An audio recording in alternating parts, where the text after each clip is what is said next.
الحمد لله نحمده ونصلي على رسوله الكريم أما بعد فأعوذ بالله من الشيطان الرجيم بسم الله الرحمن الرحيم والذين هم لأماناتهم وعهدهم راعون والذين هم بشهاداتهم قائمون والذين هم على صلاتهم يحافظون أولئك في جنات مكرمون۔ سورہ معارج کی آیات ہیں۔ اللہ تعالیٰ نے اہل ایمان کی صفات بیان کی ہیں۔ نماز سے اللہ نے شروع کیا کہ نماز قائم کرتے ہیں، اور آگے فرمایا اپنی امانتوں اور معاہدوں کی پابندی کرتے ہیں۔ امانت کا مطلب امین کہتے ہیں قابل ٹرسٹ آدمی، قابل اعتماد آدمی، جس پہ آپ ٹرسٹ کر سکتے ہو، اس کو عربی میں امین کہا جاتا ہے۔ یہی وجہ ہے کہ ایک شرعی مسئلہ ہے کہ اگر آپ نے کسی کے پاس امانت رکھوائی اور کسی نے چوری کر لی، کوئی قدرتی حادثے سے وہ ضائع ہو گئی، تو شریعت میں اس کے ذمے آپ کو لوٹانا لازم نہیں ہے۔ وہ یہ کہہ سکتا ہے بھائی میں نے حفاظت کی تھی لیکن چوری ہو گئی، گم ہو گئی، اگر اس نے کوتاہی نہ کی ہو۔ اب اس کی دلیل کیا ہے بھائی اس کے ذمے لازم کیوں نہیں ہے؟ اس لیے کہ وہ امین ہے، آپ نے اس پہ ٹرسٹ کیا تھا۔ تو اب اگر وہ کہہ رہا ہے کہ چوری ہو گئی، ڈاکو چھین کے لے گئے، تو آپ نے جب امانت اس کے پاس رکھوائی تھی تو آپ نے خود اس کو سرٹیفکیٹ دے دیا تھا کہ میں اس پہ ٹرسٹ کرتا ہوں، تو اب اس کے اس بیان پہ بھی آپ کو ٹرسٹ کرنا پڑے گا۔ وہ اگر کہہ رہا ہے کہ چوری ہو گئی، وہ اگر کہہ رہا ہے ڈاکو نے لوٹ لی، وہ اگر کہہ رہا ہے آگ لگ گئی، تو اب آپ کو اس پہ ٹرسٹ کرنا پڑے گا اور اس کے ذمہ لوٹانا لازم نہیں ہے۔ ہاں آپ کے پاس گواہ ہیں، دلیل ہے جس سے پتا چل رہا ہے کہ یہ جھوٹ بول رہا ہے، تو ایک الگ بات ہے، لیکن یہ دلیل پیش کرنا آپ کے ذمہ ہوگا، اس کے ذمہ دلیل پیش کرنا نہیں ہے۔ وجہ کیا ہے؟ اس لیے کہ وہ امین ہے۔ امین امانت یعنی قابل ٹرسٹ ہے، قابل اعتماد ہے۔ کمیٹیاں ڈالتے ہیں نا لوگ، تو جن کے پاس کمیٹیاں ڈالتے ہیں وہ کہتے ہیں وہ چور لے گیا ہے، فلانا لے گیا، تو آپ بس گئے، ختم، کہ آپ نے امانت کے طور پہ رکھے تھے نا اس کو۔ تو اللہ فرماتے ہیں یہ لوگ اپنی امانتوں کی رعایت کرتے ہیں، معاہدوں کی، اور وعہدہم راعون، ایگریمنٹ کو بھی پورا کرتے ہیں، رعایت کرتے ہیں۔ یہ دو چیزیں جس میں پائی جائیں نا، دو چیزیں، ان کو کہا جاتا ہے کیریکٹر والا انسان، کردار اچھا ہے، ایک نمبر آدمی ہے۔ اور اسی کیریکٹر کی آج ہماری سوسائٹی میں بہت زیادہ کمی ہے۔ معاہدوں کی خلاف ورزی، معاہدے توڑنا، بات بیان دے کے مکر جانا۔ میں نے واقعہ سنایا تھا نا، جب یہ انڈیا پاکستان کی جنگ کے ماحول بن رہا تھا، ایک تاجر مجھ سے ملے، انہوں نے کہا کہ میرے پیسے لوگوں کے پاس پھنس گئے ہیں، جس نے بھی کمٹمنٹ کی تھی فلاں تاریخ کو میں پیسے دے دوں گا، تو وہ جب اس سے فون کرو تو وہ کہتا ہے بھائی جنگ ہو رہی ہے، ابھی کیسے پیسے دے دوں تمہارے۔ یعنی ہر شخص نے اس خوف سے دوسرے کے پیسے روک لیے کہ جنگ کے نتیجے میں کہیں کرائسس میں نہ آ جائیں، دوسرے کو کرائسس میں ڈال رہے ہیں۔ ہونا تو یہ چاہیے کہ آپ فوراً اگلے کے پیسے دے دیں، کہیں اس سامنے والا مصیبت میں نہ آ جائے جنگ کی وجہ سے، لیکن لوگ دوسرے کا پیسہ روک لیتے ہیں، دوسرا کی ایسی کی تیسی ہو جائے، آپ اپنے آپ کو پہلے سیف سائٹ پہ لے کے آتے ہیں۔ اس سے پتہ چل جاتا ہے کہ انسان 2 نمبر ہے یا 1 نمبر ہے۔ میں نے ان سے پوچھا، میں نے کہا مجھے ایک بات بتاؤ، اگر آپ نے لوگوں کے پیسے دینے ہوتے تو آپ کیا کرتے؟ مجھے کہنے لگے بات یہ کہ میں بھی یہی کرتا، جو لوگ میرے ساتھ کر رہے ہیں میں بھی یہی کرتا، میں بھی کہتا جنگ ہو رہی ہے بھائی تو پیسے مانگ رہا ہے۔ یہ بہت بری حرکت ہے۔ پیسوں کی میں بار بار مثالیں اس لیے دیتا ہوں کہ ہمارے معاہدے ٹوٹتے پیسوں پہ آ کے ہیں، جہاں پیسوں کا معاملہ ہوگا معاہدے ٹوٹیں گے۔ آج ایک صاحب آئے عصر کی نماز کے بعد، کہنے لگے میں نے کسی کو پیسے دیے ہوئے ہیں تو میرا اس سے ایگریمنٹ ہو رہا ہے، دیے ہوئے نہیں، دے رہا ہوں پیسے، ایگریمنٹ یہ ہو رہا ہے، یہ ایگریمنٹ ہوا ہے، وہ کہہ رہے بھائی تو مجھے پیسے دے دے، نقصان ہوا تو میرا نہیں ہوگا، نقصان میں ہونے ہی نہیں دوں گا، فائدہ ہوگا تو پروفٹ میں شرکت کر لیں گے۔ کہہ رہے مفتی صاحب یہ شرعن جائز ہے؟ میں نے کہا اول تو یہ شرط ہی کا لدم ہے، اس کی شریعت میں کوئی حیثیت ہے نہیں۔ جب آپ انویسٹمنٹ کرتے ہیں تو جتنی پرسنٹیج آپ کی انویسٹمنٹ ہوگی آپ کو لاس بہرحال برداشت کرنا پڑے گا۔ اب وہ آیا تو مجھ سے مسئلہ پوچھنے کے لیے تھا، مشورہ لینے کے لیے نہیں آیا تھا، لیکن میں نے غریبی میں ایک مشورہ بھی پارسل کر دیا۔ میں نے کہا مسئلہ تو یہ ہے کہ یہ شرط کالعدم ہے، اس کو لاس برداشت، آپ کو لاس برداشت کرنا پڑے گا۔ میں نے کہا باقی وہ جو آپ سے کہہ رہا ہے نا کہ لاس سارا میرے ذمے، وہ اس لیے کہہ رہا ہے کہ تاکہ آپ اس کے ساتھ انویسٹمنٹ بے خوف ہو کے کریں۔ اور میں نے کہا جب آپ نے اس کی اس چکنی چپڑی باتوں میں آ کے ادھر پیسے دیے اور سارا لاس اس نے آپ کے ذمے نہ ڈالا تو میرا نام بدل دینا، میں 4 شادیوں پہ بیان چھوڑ دوں گا۔ اس سے بڑی کوئی قسم ہو سکتی ہے بھائی؟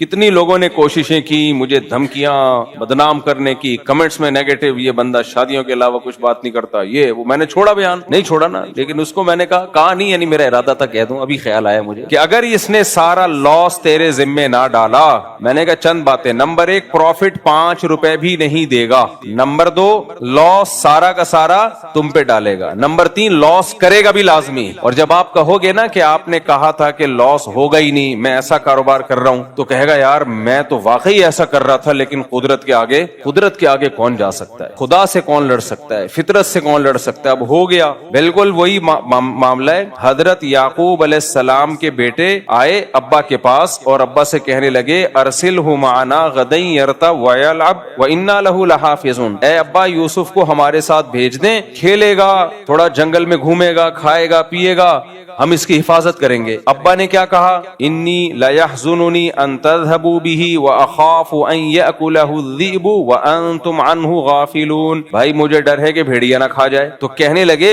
ابا یہ بھیڑیا اگر اس کو ہماری موجودگی میں کھا جائے, ونحن عصبہ, ہم اتنے مضبوط بھائی, لمبے تڑنگے جوان, ہمارے ہوتے ہوئے ہمارے چھوٹے بھائی کو بھیڑیا کھا جائے. یعنی وہ ابا پہ ہی اعتراض کرنے لگے, ابا آپ کیسی باتیں کر رہے ہو, ہم کس بات کے بھائی ہو گئے پھر, حالانکہ ان کا پورا پروگرام تھا بھیڑیے کو کھلوانے کا, کنویں میں ڈالنے کا. تو اس لیے ڈرامے باز آدمی کے اسٹائل پہ کبھی بھی بولو مت جایا کرو. وہ پیسہ لیتے ہوئے یہی کہیں گے, آپ کہو گے بھائی نقصان ہو گیا تو کیا ہوگا, وہ کہیں گے نقصان, یار تو پاگل سمجھ رہے ہیں ہم کو, یار ہم جدی پشتی بزنس کرتے آ رہے ہیں, ہم اس لیے تیرا پیسہ لے رہے ہیں کہ لاس کریں گے, نقصان کریں گے. ابے کیا باتیں کر رہا ہے, لگتا ہے مفتی طارق مسعود کے بیان سنتا ہے تو بھی. ابے مفتی صاحب سے بولو شادیوں پہ بات کیا کریں, کاروباری باتیں مت کیا کریں. تو مفتی صاحب سے بولو بھائی یہ باتیں کی ٹاپک مفتی صاحب کا نہیں ہے, جیسے قاری خلیل نے بول دیا تھا نا, مفتی صاحب سے بولو آپ صرف شادیوں پہ بیان کیا کریں. اس کے بعد سے میں نے قاری خلیل پہ بھی جب سے بیان کرنا شروع کر دیا, قاری خلیل پہ, تو اس کے بعد سے قاری صاحب کیا ہو گئے, خاموش ہو گئے. تو قاری خلیل صاحب نے جو علمی غلطیاں کی ہیں نا, گڑبڑے کی ہیں مسائل بیان کرنے میں, قرآن و حدیث کا لیول لگا کے, وہ مفتی رشید احمد خورشید صاحب نہیں گئے تھے اس دفعہ رمضان میں, قاری خلیل صاحب کے سامنے بیٹھے تھے, تو قاری خلیل صاحب نے ٹاپک ہی الحمدللہ چھوڑ دیے وہ. تو خیر, تو میں یہ عرض کر رہا تھا, تو میں نے اس سے بولا, میں نے کہا بھائی دیکھو یوسف علیہ السلام کے بیٹوں نے کیا کہا تھا, نحن عصبہ, ہم ہمارے ہوتے ہوئے بھیڑیا کھا جائے بھائی کو. پھر شام کو کیسے آئے کہ بھیڑیے نے کھا لیا, اور جھوٹی قمیض بھی لے کر آئے, یعنی قمیض پہ جھوٹا خون لگا کے کہ بھیڑیے نے کھا لیا. اور پھر کہنے لگے وما انت بمؤمن لنا, ابا ہم قسمیں اٹھا کے بھی سچ بولے نا, ہمیں پتا ہے آپ نے ماننا پھر بھی نہیں, ولو کننا صادقین, ہم کتنے ہی سچے کیوں نہ ہو, ابا آپ نے ماننا پھر بھی نہیں ہے. تو بھائی جس نے کچھ کرنا ہوتا ہے وہ جھوٹ بھی بولتا ہے, وہ جھوٹی قسمیں بھی اٹھاتا ہے. اس لیے شریعت میں حکم یہ ہے کہ دلیل سے بات کرو, جذبات سے متاثر کرنے کی کوشش مت کرو. جذبات جب اچھے ہوتے ہیں جب پہلے دلیل سے ایک بات ثابت ہو جائے, اس کے بعد پھر اس میں جذبات کا تڑکا لگاؤ. دلیل سے ثابت نہیں ہو رہا, جذبات سے ثابت کرنے کی کوشش کرو گے تو بیوقوف لوگ متاثر ہوتے ہیں اس سے, عقل مند لوگ اس سے کبھی بھی متاثر نہیں ہوتے, اور کبھی بھی ہونا بھی نہیں چاہیے. میں بار بار ایک بات بیان کرتا ہوں, جھگڑے جب آپ کے پاس آتے ہیں, کوئی یک طرفہ بیان سنی, میڈیا پہ کوئی بات سن لی, بالکل فوراً متاثر مت ہو. دیکھو بھائی تمہارے پاس اس کی دلیل کیا ہے, رونا پیٹنا, چیخ چیخ کے اپنے ظلم کی داستانیں بیان کرنا, اس سے آپ کا مظلوم ہونا کبھی بھی ثابت نہیں ہوتا. ہو سکتا ہے آپ خود ظلم کر کے رو رہے ہو.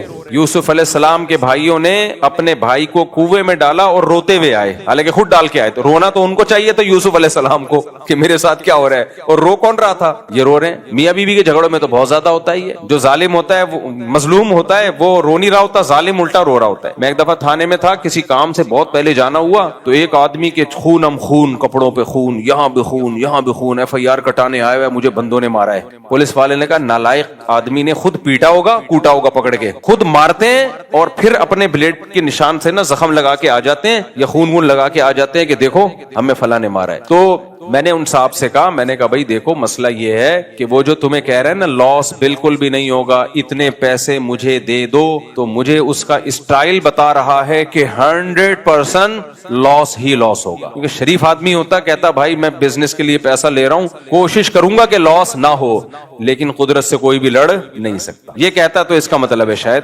لاس تو پھر بھی کرنا ہی تھا اس نے, لیکن شاید لاس نہ ہوتا. تو کہتا نہیں مفتی صاحب میں 1 سال سے اس کو جانتا ہوں. میں نے کہا جس کو تو 1 سال سال سے جانتا ہے، میں اس کو 30 سال سے جانتا ہوں، حالانکہ میں نہیں جانتا تھا۔ آپ کہہ سکتے ہیں کہ مفتی صاحب آپ نے جھوٹ بولا، بھائی میں 30 سال سے اس ٹائپ کے لوگوں کو جانتا ہوں، تو اس میں یہ والا بھی بندہ داخل ہے جو 1 سال سے آپ کو دھوکہ نہیں دے رہا، اس کے بارے میں چانس یہ ہے کہ وہ بڑا گیم کھیلنے والا ہے آپ کے ساتھ، وہ چھوٹا گیم نہیں کھیلنے والا۔ تو شاید 0.001% لوگ اس میں نیک بھی ہوتے ہیں، 0.001%، تو 0.001% کا رسک لے کے اپنے آپ کو 99.999% مصیبت میں ڈالنا، یہ بے وقوفی کا کام ہے یا نہیں ہے؟ ایک باریک پل ہو، نیچے آگ جل رہی ہو، اور کوئی کہے آپ اس سے جائیں، 99% چانس یہ کہ آپ اندر گریں گے، 1% چانس ہے کہ آپ نکل جائیں گے، تو پاگل ہو گے اس پہ سے جانے کی کوشش کرو گے؟ تو کسی کو پیسے آپ نے دے دیے، نمازی ہو، 4 مہینے لگے ہوئے ہوں، مولانا ہو، مفتی ہو، بزرگ ہو، خلیفہ ہو، جب پیسے لے رہا ہوگا نا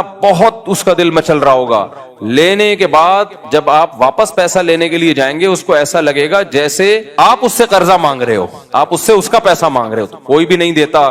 اس لیے بار بار میں آپ کو منع کرتا ہوں بھائی، کسی کو، عورت اپنے شوہر کو پیسہ نہ دے، شوہر اپنی بیوی کو پیسہ نہ دے۔ بیوی سے پیسہ نکلوانا پھر بھی آسان ہے، وہ آپ کے ماتحت ہوتی ہے، لیکن بیوی نے جس دن شوہر کو پیسہ دیا گیا، ختم، کتنا نیک ہو بھول جاؤ، نہیں ملے گا واپس۔ 0.001% چانس ہے، اس میں ایک نمبر لوگ بھی ہیں، 0 کو ہٹا کے 1% کر دیتا ہوں آپ لوگ کی خوشی کی خاطر۔ 1% لوگ ہیں جن کے بارے میں ہم یہ کہہ سکتے ہیں لِأَمَانَاتِهِمْ وَعَهْدِهِمْ رَاعُونَ، یہ قرآن کی اس آیت کا مصداق ہے، وہ امانتوں میں خیانت نہیں کرتے اور معاہدوں کی خلاف ورزی نہیں کرتے۔ 1% لوگ ایسے ہیں، عامل میں تو 1% بھی نہیں ہے، جو عملیات فلیتے پلیتے کرتے ہیں نا روحانی، وہ تو 1% بھی ٹھیک نہیں ہے۔ ان میں تو 2 قسم کے لوگ ہیں، یا تو پورا 2 نمبر ہوگا یا 2 نمبر نہیں ہے لیکن اوپر سے کھوپڑی اس کی خراب ہو چکی ہوگی، وہ تو 1% بھی نہیں ہے، وہ تو سارے پاگل ہیں۔ لیکن معاہدوں کی خلاف ورزی کرنے میں، معاہدوں کو پورا کرنے میں، امانتوں کو پورا کرنے میں 1% لوگ کہا جا سکتا ہے، لیکن یہ مقدار اتنی تھوڑی ہے کہ آپ کو کیا پتا یہ اس 1% میں داخل ہے یا نہیں۔ تو اس لیے بھائی اس میں 2 چیزیں سیکھنے کی ہیں، ایک تو یہ کہ پیسہ کبھی بھی کسی کو مت دو، کاروبار کے نام پہ، بزنس کے نام پہ، کچھ بھی نام پہ، خود کرنا ہے کرو۔ لوگوں نے گاڑیاں خرید کے ڈرائیوروں کو دی ہیں، ٹیکسیاں خرید کے دی ہیں کہ یہ ٹیکسیاں چلائیں گے، یہ رکشے چلائیں گے، نوٹ چھاپ کے دیں گے، اس کے بعد اس میں کام اتنا نکالیں گے کہ تمہارا سارا پیسہ، کبھی رکشے کے پلگ میں کچرا آیا ہوا ہے، کبھی اس کا ٹائر پنچر ہوا ہوا ہے، کبھی رکشا لے جا کے ٹھوک دیا اس نے، اس کی ریپیئرنگ کا خرچہ، کبھی انجن سیز ہو گیا، کبھی یہ ہو گیا، اور پھر یہ تو وہ خرچے جو رکشے کے ہیں، خود رکشے والے کے اپنے خرچے بھی تمہیں اٹھانے پڑیں گے۔ صاحب میرے پیٹ میں آج درد ہے، ڈاکٹر نے بولا کہ تیرا الٹرا ساؤنڈ ہوگا، صاحب میرے پاس پیسے نہیں ہے، میں تو رکشا چلاتا ہوں، صاحب بولے گا میرا ملازم ہے، اب کیا کروں یار، آپ نے اس کا الٹرا ساؤنڈ کے پیسے دے دیے، صاحب میری ماں مر گئی ہے، میں تو بالکل ہی گھر میں مسئلے خراب ہو گئے، میرے باپ کا انتقال ہو گیا، باپ کو ٹی بی بتائیے، صاحب آپ سیٹھ آدمی ہو، آپ کے تو 10 رکشے چل رہے ہیں، میرے باپ کے علاج کے لیے مجھے کچھ پیسے دے دو، باپ کے علاج کے لیے پیسے دے، نہیں دو گے تو بغیرتی کے تانے، صاحب یہ صاحب وہ، آپ کا سارا رکشا گیا تیل لینے کے لیے، سمجھ رہے ہو، ٹیکسیاں، رکشے، تبھی پاکستان میں بزنس چلتا ہی نہیں ہے، پاکستان میں وہی بزنس چلا رہے جو خود کرتے ہیں، یا اتنے ڈھیٹ ہوتے ہیں کسی کے رونے دھونے سے ذرا بھی متاثر نہیں ہوتے۔ میرا اپنا اصول کیا ہے، جو مجھ سے مانگ لے دیتا ہی نہیں پیسے، میں اس کو پتہ نہیں مجھے وہ فراڈی لگنا شروع ہو جاتا ہے، حالانکہ بعض مستحق بھی ہوتے ہیں۔ میرا اپنا اصول ہے، جس دن مانگ لیا جا بے اب نہیں ملے گا جا، اور جو نہیں مانگ رہا مجھے لگا مستحق ہے تو خود سے پکڑا دو اس کو۔ کتنے لوگ آئے خود سے پکڑا دیا، پھر ان کو خیال ہے مفتی صاحب تو ہمارے ساتھ تعاون کریں گے، مانگ لیا، میں نے گیا کک آؤٹ، ختم، کیونکہ اب لت پڑ گئی ہے تمہیں، اب تمہارا کوئی بھروسہ نہیں ہے، ساری زندگی اب بھکاریوں جیسی زندگی گزارو۔ تو اس لیے بھائی یہ وجہ کیا ہے، وہ جو ملازم ہے اس میں بھی امانتوں اور معاہدوں کی پاسداری نہیں ہے، اپنا رکشا چلائے گا الگ اسٹائل سے۔ مجھے کچھ لوگوں نے ڈونیشن کے پیسے دیے کہ غریبوں میں آپ رکشے بانٹ دیں، اپنے کنٹرول میں رکھیں لیکن یہ کمائیں، میں نے کہا نہ، رکشا جب آپ کا ہوگا یا بالفرض میرا ہوگا، چلائے گا یہ غریب، فائدہ پورا اٹھائے گا یہ اس سے، اور رکشے کی ایسی کی تیسی کر دے گا۔ میں نے کہا زکوٰۃ میں کسی کو دینا ہو، پورا رکشا پکڑا کے ہاتھ صاف کر لو، سمجھ رہے ہو، کوئی غریب مستحق ہے اس کو رکشا پورا خرید کے دے دو کہ یہ رکشا چلا، بس اپنی چیز ہوگی تمیز سے چلائے گا، اور اس کو بول دو کہ اس کا ٹکر لگی، اس کا کچھ بھی مسئلہ ہوا ہماری ذمہ داری نہیں ہے۔ جب وہ مایوس ہو جائے گا نا، پھر وہ سمجھے گا اب یہ میری چیز ہے، پھر نہ اس کا ایکسیڈنٹ ہوگا، نہ اس رکشے میں کبھی ہوا نکلے گی، نہ اس کے آئل کا کبھی مسئلہ ہوگا، بڑے آرام سے تمیز سے وہ چلائے۔ اس کا تو میں قائل ہوں کہ لوگوں کو روزگار دیا جائے، اپنے پاؤں پہ کھڑا کیا جائے، لیکن روزگار میں ہینڈ اوور کر دو، تمہارا ہے، دوبارہ یہاں شکل مت دکھانا. تو اس طریقے سے لوگوں کے ساتھ تعاون کیا کریں. یہ جو آج کل تعاون کر رہے ہیں نا, ٹیکسی خرید کے دے دی, وہ واٹ لگائے گا ٹیکسی کی. آپ کو غم اس لیے نہیں ہوتا کہ آپ کے اپنے پیسے نہیں لگے, لوگوں کے پیسے لگے ہوئے ہوتے ہیں اس میں. یہ بہت برا طریقہ ہے. اسی طرح میرے بھائی ایک وصیت یاد رکھو, گھر بناؤ, کرائے پہ کبھی بھی مت دو اس کو. آپ کہو گے مفتی صاحب ہم قرآن سننے کے لیے بیٹھے ہیں, یا آپ نے ہمیں کیا واقعہ سنانا شروع کر دیے. دیکھو قرآن کی جب تک موجودہ حالات پہ انطباق نہیں ہوگا, منطبق نہیں ہوں گی وہ آیتیں, اس وقت تک قرآن سمجھ میں نہیں آئے گا. یہ وہ آیتیں جو ہم صبح شام پڑھتے ہیں, تفسیریں بھی سنتے ہیں, عمل ہمارا زیرو ہے. عمل کیا ہے؟ زیرو. آپ کو اپنے آپ کو ایسا بنانا پڑے گا کہ آپ کو لوگ رکشا دیتے ہوئے ڈرے نہیں. اگر آپ رکشا چلاتے ہو, آپ کو ٹیکسی دیتے ہوئے لوگ ڈرے نہیں, آپ کو مکان کرائے پہ دیتے ہوئے لوگ ڈرے نہیں. ان کو یہ امید ہو کہ ہم نے اس کو کرائے پر دیا نا, واپسی میں اس سے اچھی کنڈیشن میں ملے گا, خراب کنڈیشن میں نہیں ملے گا. لیکن ایسے لوگ ہیں مارکیٹ میں. گھر آپ کرائے پہ دے کے تو دیکھو, کرائے دار جو اس کی واٹ لگاتا ہے, ایسی واٹ لگائے گا, ہر وقت روتا رہے گا, نلکا ٹپک رہا ہے. کم وقت اپنے پیسوں سے نلکا نہیں صحیح کر سکتا یار تو. گیٹ کا لاک خراب ہو گیا, وہ ٹھیک نہیں کرے گا. دیواروں کا رنگ, بچے اس کے پینسلیں لے کے, بچوں کو چونا کھانے کی بھی عادت ہوتی ہے, بچے پورا گھر کھا کے ختم کر دیں. اور اس کو توفیق نہیں ہوگی کہ یار میں اپنے پیسوں سے کلر کروا دوں. نہیں, یہ بھی مالک مکان کرائے گا. اس کا نتیجہ کیا نکلتا ہے؟ لوگ سمجھتے ہیں ہم کرائے پہ گھر دے کے پیسہ کماتے ہیں. جتنا آپ کما رہے ہو نا, وہ سارا ریپیئرنگ میں لگ جاتا ہے. اور بالفرض اگر کچھ کما بھی لیا تو گھر کی واٹ لگانے کے بعد تھوڑا سا مل گیا تو گھر پہ آپ کے کروڑوں روپے لگے ہوئے ہیں. صحیح ہے نا. اس لیے کرائے پہ گھر اگر دینا بھی ہو تو ثواب کی نیت سے دیا کرو کہ میرے کسی کام کا گھر ہے نہیں, چلو میں نے بنا لیا, کسی غریب کے کام آ جائے گا. 25-30 ہزار 40 ہزار 1 لاکھ کرایہ دے کے کسی غریب کے کام آ جائے گا, تو اس میں ثواب کی نیت میں دنیا نہیں تو آخرت تو کم از کم مل جائے گی. اس نیت سے ٹھیک ہے. ادروائز کرایوں پہ گھر دینا, لوگوں سے اس طرح کے معاملات کرنا, اس زمانے میں یہ بھی حماقت اور بے وقوفی کی ایک بہترین مثال. ہاں, ایسی چیز بنا کے کرائے پہ دو جس کی جتنی مرضی واٹ لگا دے, کچھ بھی نہ ہو. ہمارے کچھ جاننے والے رشتے دار آ گئے تھے, ان کا بچہ بڑا شرارتی تھا, تو میرے کمپیوٹر پہ بیٹھ گیا. وہ ویڈیو گیم کھیلنا, کہیں سے پہلے زمانے میں سی ڈی ویڈی کا دور تھا نا, سی ڈی ویڈی لایا ہوا تھا, اب میں منع بھی نہیں کر سکتا تھا. اور بچہ بھی سسرالی تھا ہمارا, یعنی سسرال والے ویسے تعلق تھا, بہت پرانا. میرے سسرالوں کو پتہ ہی نہیں چلے گا کون سے سسرال کی بات ہو رہی ہے.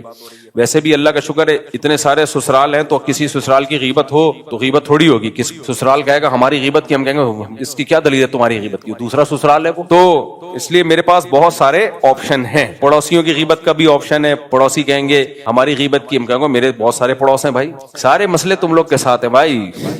تو سسرال کا, ہمارے سسرالیوں کا, یعنی اسرائیلی ہوتے ہیں نا, وہ بچہ آیا ہوا تھا, بڑا شرارتی تھا, سالہ سمجھ لو آپ اس کو. اب کیا کر رہا ہے وہ, شور بچا رہا ہے, مجھے کمپیوٹر پہ بیٹھنا ہے, وہ گیم ویم لے کر آیا ہوا تھا. اب جب میرے کمپیوٹر پہ بیٹھا ہے نا وہ, تو گیم میں بٹن دبانے ہوتے ہیں نا, تو دوڑ دوڑ کر کے کی بورڈ پہ مار رہا ہے. جب بٹن دبانا ہوتا ہے ایسے مکے مار رہے ہیں, نہیں بچے جیسے کرتے ہیں, جیسے جیسے مکے مار رہا ہے. سسٹم کی ظاہر ہے تو کی بورڈ کا بیڑا غرق, ماؤس کو بھی ایسے گھسیٹ رہا ہے. اور مجھے لگا کہ میرا سسٹم کی ایسی کی تیسی. اب کچھ کہہ بھی نہیں سکتے, رشتے دار ہے بھائی, بہت پرانا واقعہ, نہیں سمجھیں گے کون سے سسرال کی بات ہو رہی ہے. تو اب میں نے کیا کیا, شروع میں تو مجھے بڑا غصہ آیا, یار یہ تو میری سسٹم کی واٹ لگا دے گا. اماناتہم وعہدہم راعون, آپ کہہ سکتے ہیں بچہ ہے, ابے وہ تو بچہ ہے, لیکن اس کے ساتھ بڑے بھی تو بیٹھے ہوئے ہیں نا, ان کا بھی تو فرض بنتا ہے کہ بیٹا کسی کا سسٹم ہے, اپنے گھر میں جا کے شیشہ توڑ دینا, بے شک مانیٹر کا یا ایل ای ڈی کا, کہیں بیٹھے ہوئے ہو یہ کام مت کرو. وہ بھی کچھ نہیں کہہ رہے کیونکہ اپنا نہیں ہے سسٹم. تو پھر کیا ہوا, اب دو مصیبتیں میرے سامنے, کہ اگر میں منع کرتا ہوں تعلقات خراب ہوتے ہیں, منع نہیں کرتا تو کمپیوٹر خراب ہوتا ہے. تو پھر ایسی سچویشن میں نے ثواب کی نیت کر لی کہ بھائی رشتہ داری جوڑنا کمپیوٹر جوڑنے سے زیادہ